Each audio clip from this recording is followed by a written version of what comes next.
A new yet familiar face is sworn in to fill the vacant District 24 seat. Good evening. This is CTV News. I'm Rochelle Metzger. Thank you for joining us. Well, it's official. Prince George's has a new representative in the Maryland House of Delegates. Former legislator Darren Swain took the oath of office in Annapolis this afternoon. He fills the vacancy left by embattled former delegate Tiffany Alston.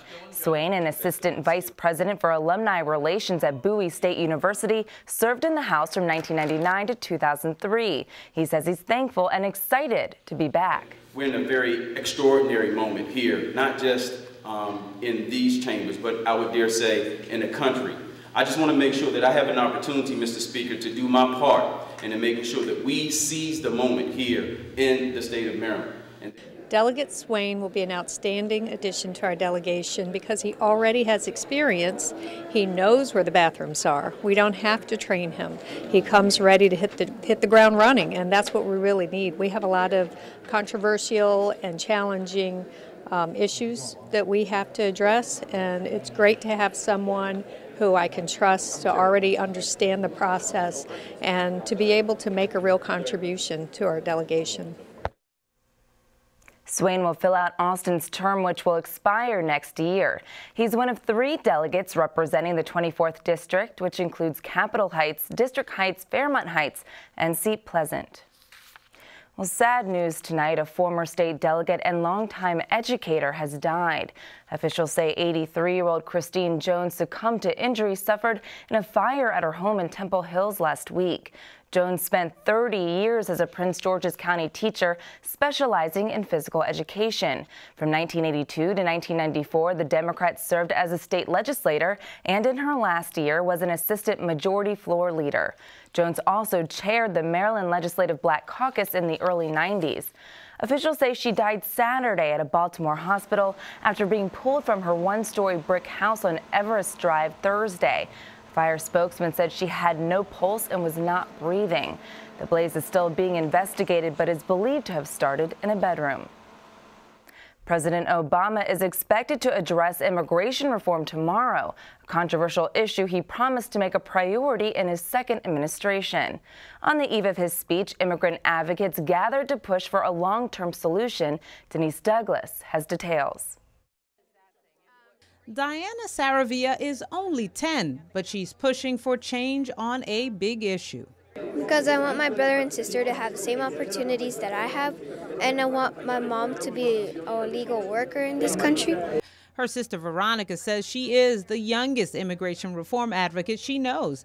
Diana just doesn't want to see her family deported back to El Salvador, so she talks to anyone she can to support the issue.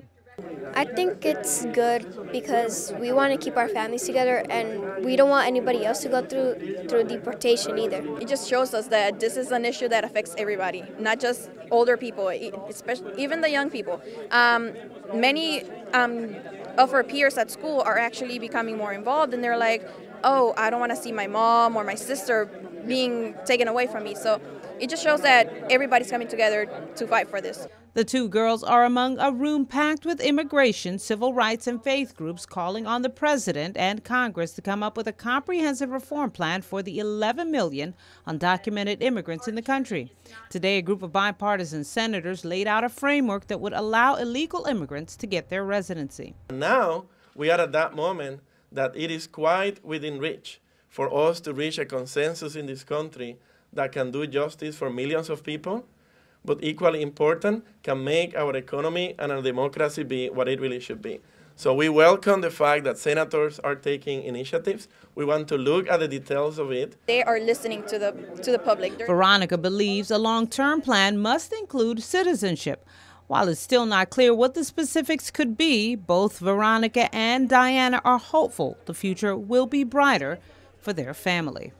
It's just going to be a great feeling, a relief, not being scared, not living in fear that tomorrow you might be separated from your parents. And the folks here say the fight for immigration reform is far from over. They will be rallying in Washington, D.C. on April 10th, and they're calling on local communities as well as people from around the country to join them. I'm Denise Douglas, CTV News. And once again, that rally is scheduled for April 10th at 3 o'clock. A death investigation is underway in Landover. Prince George's police responded to the 8500 block of Rainswood Drive this afternoon after reports of gunfire. When officers arrived, they found an unresponsive adult male on the scene.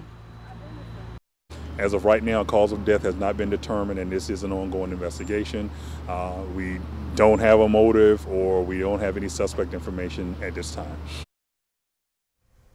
The victim's name has not yet been released. CTV News will bring you more information when it becomes available.